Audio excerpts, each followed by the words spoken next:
வணக்கம். இன்றைய முக்கிய செய்திகள். புதுச்சேரியில் போலி மாத்திரை தயாரித்து நாடு முழுவதும் சப்ளை செய்த விவகாரம் பெரும் அதிர்வலைகளை ஏற்படுத்தியது. இதனையடுத்து இவ்வழக்கை தற்பொழுது சிபிஐ விசாரணை செய்து வருகின்ற நிலையில் இந்த போலி மாத்திரை தயாரிப்பு விவகாரம் எதிரொலியாக நாடு முழுவதும் மருந்து தரக்கட்டுப்பாட்டு அதிகாரிகள் தொடர்ந்து ஆய்வு நடத்தி வருகின்றனர். இதனிடையே இதுவரை புதுச்சேரியில் தரம் குறைவான 45க்கும் மேற்பட்ட மருந்துகளை விற்பனை செய்ய தடை விதிக்கப்பட்டுள்ளது. அதன்படி தற்பொழுது மேலும் 3 மருந்துகளுக்கு தடை விதிக்கப்பட்டுள்ளது.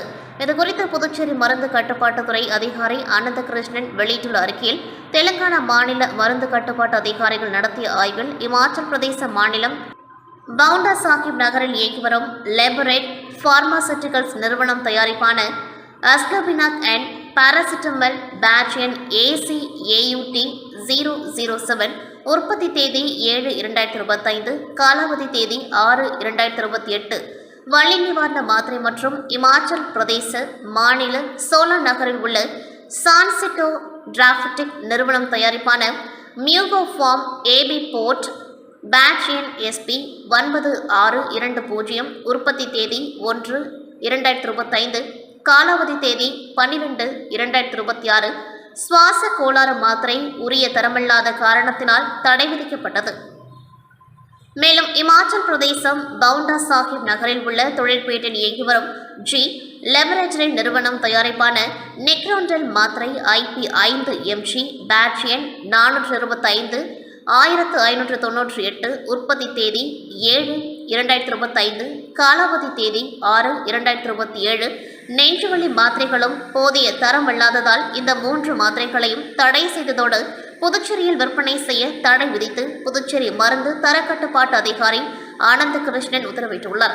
தடை செய்யப்பட்டுள்ள இந்த வலி நிவாரண மற்றும் சுவாச கோளாறு நெஞ்சுவலி மருந்துகளின் இருப்பு விவரத்தையும் மாத்திரை தயாரிப்பு நிறுவனத்திற்கு திருப்பி அனுப்பிய விவரத்தையும், தடை செய்யப்பட்டுள்ள இந்த வலி நிவாரண மற்றும் சுவாச கோளாறு நெஞ்சுவலி மருந்துகளின் இருப்பு விவரத்தையும் மாத்திரை தயாரிப்பு நிறுவனத்திற்கு திருப்பி அனுப்பிய விவரத்தையும் உடனடியாக மருந்து தர கட்டுப்பாட்டுத் துறைக்கு தகவல் தெரிவிக்க உத்தரவிடப்பட்டுள்ளது. புதுச்சேரியில் தொடர்ந்து மருந்துகள் தடை விதிக்கப்பட்டு வருவது மக்களிடையே அச்சத்தையும் பரபரப்பையும் ஏற்படுத்தியுள்ளது. கேரளாவை சேர்ந்த ஒருவர் அம்மாநிலத்தில் நிதி தொடர்பான மோசடிகளில் ஈடுபட்டு புதுச்சேரி அல்லது அதை சுற்றியுள்ள பகுதிகளுக்கு தப்பிவிட்டதாக அவரால் பாதிக்கப்பட்டவர்கள் தெரிவித்துள்ளனர். இதுகுறித்த விவகாரம் வருமாறு: கேரளாவை சேர்ந்த பாலகிருஷ்ணன் நாயர் என்பவரின் மகன் அனில்குமார் நாயர், வயது 55, பணம் கொடுக்கல் வாங்கல் தொடர்பாக இவர் மீது சில போலீஸ் நிலையங்களில் புகார்கள் பதிவு செய்யப்பட்டுள்ளன. அனில்குமார் தற்பொழுது கேரளாவில் இல்லை என்றும் அவர் தலைமறைவாகிவிட்டார். அவர் புதுச்சேரி அல்லது அதை சுற்றியுள்ள இடங்களில் இருக்கக்கூடும் என கூறப்படுகிறது.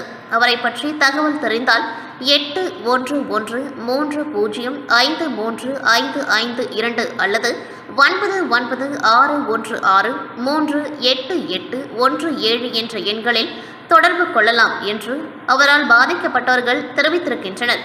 சரியான தகவல்கள் அளிப்பவர்களுக்கு சன்மானம் வழங்கப்படும் என்றும் பெறப்படும் தகவல்கள் ரகசியமாக வைக்கப்படும் என்றும் அவர்கள் தெரிவித்துள்ளனர்.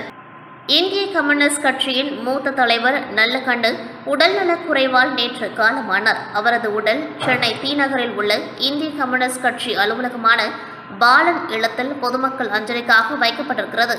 பல்வேறு அரசியல் கட்சி தலைவர்கள் நேரில் சென்று அவரது உடலுக்கு அஞ்சலி செலுத்தி வருகின்றனர். இந்நிலையில் லட்சிய ஜனநாயக கட்சியின் தலைவர் ஜோஸ் சார்லஸ் மார்டின் நேரில் சென்று நல்லகண்ணு உடலுக்கு மலர் வளையம் வைத்து அஞ்சலி செலுத்தினார். தொடர்ந்து செய்தியாளர்களை சந்தித்த அவர், நல்லகண்ணு தமிழ்நாட்டிற்கு கிடைத்த பொக்கிஷம் என்றும் அவர் நம் வாழ்வில் மறக்க முடியாத தலைவராக எப்பொழுதும் இருப்பார் என்றும் தெரிவித்தார். மேலும் நம் நாட்டின் சுதந்திரத்திற்காகவும் தான் சார்ந்த இந்திய கம்யூனிஸ்ட் கட்சிக்காகவும் பல்வேறு இன்னல்களை சந்தித்தவரை லட்சிய ஜனநாயக கட்சி முன்னோடியாக எடுத்துக்கொண்டு செயல்படும் எனவும் கூறினார். இன்னைக்கு நல்லகண்ணு ஐயாவோட இறந்த நாள் அதுவுமா அவருக்கு மரியாதை செலுத்தும் விதமாக இன்னைக்கு பூங்கத்தை வந்து உடல் இருக்கும் இடத்துல வச்சு இப்போ தான் மரியாதை செலுத்தி வந்தோம். இந்த மாதிரி ஒரு பெரிய ஒரு தலைவர் நம்ம தமிழ்நாட்டுக்கு கிடைச்சது ஒரு பெரிய ஒரு பொக்கிஷம். அவரோட வாழ்க்கையை வந்து நம்ம சுதந்திரத்துலேருந்து அவர் பிறந்தது 1925 வருஷத்தில் பிறந்து 101 வருஷம் கடந்து அவர் சுதந்திர போராட்ட வந்து ஒரு நாட்டுக்காக அந்த கம்யூனிஸ்ட் கட்சிக்காக 7 வருஷம் சிறை தண்டனை அறிவித்து அவர் மீசை மேலே சிகரெட் வச்சு சூடு வச்சு அவ்வளோ டார்ச்சர் பண்ணி அவர் இவ்வளோ கஷ்டப்பட்டு இவ்வளோ ஒரு பெரிய அரசியல் தலைவராக வளர்ந்துருக்காரு. இந்த மாதிரி ஒரு நல்ல தலைவர் வந்து நம்ம வாழ்க்கையில் மறக்க முடியாத ஒரு தலைவராக இருப்பாங்க. எங்களை மாதிரி இளைஞர்களுக்கு நாங்கள் இப்போ புது கட்சி ஓப்பன் லட்சிய ஜனநாயக கட்சிக்கு இவங்களாம் ஒரு முன்னோடிகளாக இவங்களோட அறிவுறுத்தலும் இவங்களோட வழிகாட்டி மூலிமா நாங்களும் ஒரு பெரிய லெவலில் இவரோட பின்பற்றி இவரை மாதிரி ஒரு பெரிய சாதனை படைக்க வேண்டும் என்று அனைத்து கட்சிக்கும் இவரோட முன்னோடியாக ஒரு எடுத்துக்காட்டாக இருந்து நம்ம இதை ஃபாலோ பண்ணி இந்த மாதிரி ஒரு நல்ல மனிதனுக்கு நம்ம மரியாதை செலுத்தி அவர் பின்பற்றுமாறு அவர் வாழ்க்கையை பின்பற்றுமாறு அனைவரும் தாங்குவதை கேட்டுக்கொள்கிறோம். நன்றி. புதுச்சேரி முத்தியால்பேட்டை ராமகிருஷ்ண நகரில் லக்ஷ்மி ஹயக்ரீவர் கோவில் உள்ளது. இந்த கோவிலில் சிபிஎஸ்இ மற்றும் 10, 12ஆம் வகுப்பு பொதுத் தேர்வு எழுதும் மாணவ மாணவிகளின் கல்வி சிறக்கவும் தேர்வில் அதிக மதிப்பெண் பெறவும் லக்ஷ்மி ஹயக்ரீவர் பெருமாளுக்கு சகஸ்ரநாம அர்ச்சனை நடக்கிறது. அதாவது பொதுத் தேர்வு எழுதும் நாட்களில் காலை 10:30 மணிக்கு மாணவர்களின் பெயர், நட்சத்திரம், ராசி ஆகியவற்றை சங்கல்பம் செய்து நடைபெற உள்ளது. மேலும் சகஸ்ரநாம அர்ச்சனையில் கலந்து கொள்ளும் பக்தர்களுக்கு சகஸ்ரநாம புத்தகம், பேனா, தேன் ஆகியவை பிரசாதமாக வழங்கப்படும். இதற்கான ஏற்பாடுகளை ஸ்ரீ வேத ஆக சம்ரக்ஷண லக்ஷ்மி சரஸ் மாருதி ட்ரஸ்ட் நிர்வாகிகள் செய்திருந்தனர்.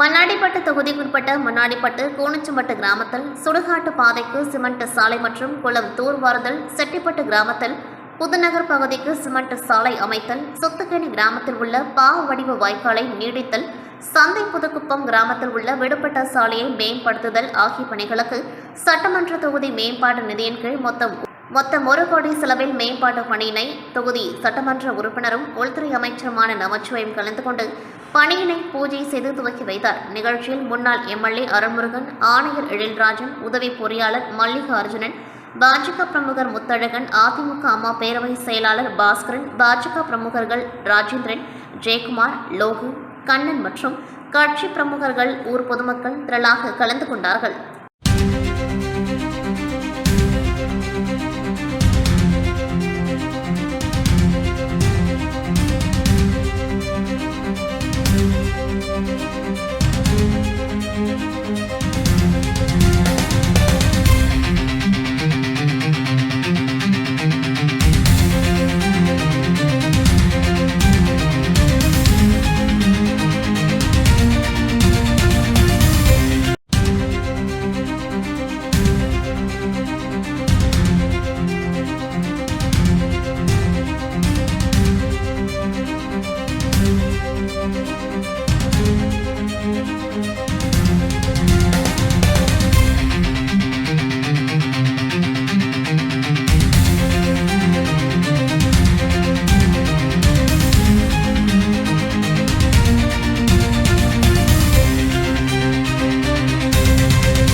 மாநிலம் அரியங்குப்பம் அங்காள பரமேஸ்வரி ஆலயத்தின் 84ஆம் ஆண்டு மயான கொள்ளை விழா வெகு விமர்சையாக நடைபெற்றது.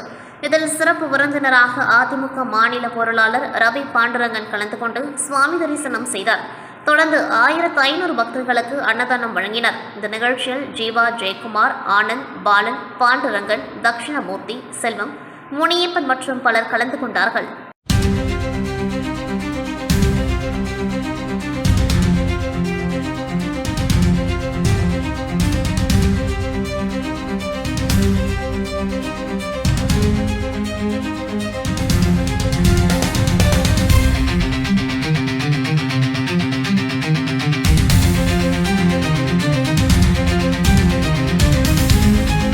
வில்லியனூர் மற்றும் மங்களம் தொகுதிகளில் மக்கள் சேவையில் தடம் பதித்து வரும் காமாட்சி அம்மான் அறக்கட்டளையின் நிறுவனர் மற்றும் பிரபல தொழிலதிபர் ரவிக்குமார் அவர்களின் பிறந்தநாள் விழா இன்று வெகு விமர்சையாக கொண்டாடப்பட்டது. தனது பிறந்த நாளை முன்னிட்டு ரவிக்குமார் அவர்கள் புதுச்சேரி முதலமைச்சர் ரங்கசாமி அவர்களை நேரில் சந்தித்து வாழ்த்து பெற்றார். முன்னதாக வில்லியனூர் திருக்காமேஸ்வரர் கோவில் மற்றும் கணுவாப்பேட்டை அங்காள பரமேஸ்வரி அம்மன் கோவிலில் சிறப்பு அபிஷேக பூஜைகள் செய்து வழிபாடு நடத்தினார். மேலும் தனது தாயார் மறைந்த லட்சுமி அம்மாள் உருவப்படத்திற்கு மலர் தூவி மரியாதை செலுத்தினார். பிறந்தநாள் விழாவின் சிறப்பம்சமாக மங்களம் மற்றும் வில்லியனூர் தொகுதியைச் சேர்ந்த சுமார் 15000 பயனாளிகளுக்கு பல்வேறு நலத்திட்ட உதவிகள் வழங்கப்பட்டன. இதில் புதுச்சேரி மாநில உள்துறை அமைச்சர் நமச்சிவாயம் அவர்கள் சிறப்பு விருந்தினராக கலந்து கொண்டு பொதுமக்களுக்கு நலத்திட்டங்களை வழங்கினார். பெண்களின் சுயதொழிலை ஊக்குவிக்க தையல் இயந்திரங்கள், வாழ்வாதாரத்தை மேம்படுத்த தள்ளு வண்டிகள், வீட்டு உபயோகப் பொருட்களான புடவை, குக்கர், இஸ்திரி பெட்டி மற்றும் ஹாட் பாக்ஸ். இந்த விழாவில் பாஜக மாநில தலைவர் வி. ராமலிங்கம், என்ஆர் காங்கிரஸ் மாநில பொதுச் செயலாளர் NSJ பாலன், பாஜக மாநில துணைத் தலைவர் சரவணன், வில்லியனூர் தொகுதி முன்னாள் சேர்மன் பாலமுருகன் மற்றும் அமைச்சர்கள், MLAக்கள் என பல அரசியல் கட்சி பிரதிநிதிகளும் தொழிலதிபர்களும் கலந்து கொண்டு ரவிக்குமார் அவர்களுக்கு வாழ்த்துக்களை தெரிவித்தனர். வித்தியாசமான முயற்சியாக மங்களம் தொகுதி ரவிக்குமார் அவர்களின் பிறந்த நாளை முன்னிட்டு திருக்காஞ்சி SNR குரூப்ஸ் மற்றும் கோகுல் SNR சார்பில் ஆழ்கடலில் பேனர் வைத்து வாழ்த்து தெரிவிக்கப்பட்டது. இந்த வீடியோ தற்பொழுது சமூக வலைதளங்களில் வைரலாகி வருகின்றது. இந்த விழாவால் வில்லியனூர் மற்றும் மங்களம் தொகுதிகள் விழா கோலம் பூண்டிருந்தன. பொதுமக்களின் பெரும் திரளான பங்கேற்புடன் இவ்விழா மிக சிறப்பாக நிறைவு பெற்றது. லாஸ்பேட்டை தொகுதியில் பொதுமக்களுக்கு அடிப்படை வசதிகளை மேம்படுத்துவதற்கான தொகுதி சட்டமன்ற உறுப்பினர் வைத்தியநாதன் முழுமையாக நிறைவேற்றியுள்ளார். இந்நிலையில் புதிதாக சாலை மற்றும் கழிவுநீர் வாய்க்கால் அமைக்கும் பணிகளுக்கு பூமி பூஜை செய்து அடிக்கல் நாட்டு விழா நடத்தினார். இந்த விழா தொகுதிக்குட்பட்ட கைலாஷ் நகர் மற்றும் ஸ்ரீராம் நகர் பகுதிகளில் புதிதாக தார் சாலை அமைக்கும் மற்றும் கழிவுநீர் வாய்க்கால்களை நிறுவும் பணிகளை தொடங்கும் நிகழ்ச்சியாக அமைந்தது. சட்டமன்ற உறுப்பினர் வைத்தியநாதன் உழவர்கரை நகராட்சி மூலம் ரூபாய் 28 லட்சம் மதிப்பீட்டில் மேற்கொள்ளப்படும் பணிகளை பூமி பூஜை செய்து துவக்கி வைத்தார். நிகழ்ச்சியில் காங்கிரஸ் கட்சி நிர்வாகிகள், கமலா அறக்கட்டளை நிர்வாகிகள், தொகுதி பொதுமக்கள் மற்றும் இளைஞர்கள் உட்பட பலர் கலந்து கொண்டு திட்டத்தின் முக்கியத்துவத்தை உறுதிப்படுத்தினர். சட்டமன்ற உறுப்பினர் வைத்தியநாதன் பொதுமக்களின் நலனுக்காக அடிப்படை வசதிகள் மற்றும் பொது அமைப்புகளை மேம்படுத்தும் தனது செயல்பாடுகளை தொடர்ந்து முன்னெடுக்கும் என்பதாகவும் தெரிவித்தார். இத்துடன் செய்திகள் நிறைவடைகின்றது. நன்றி, வணக்கம்.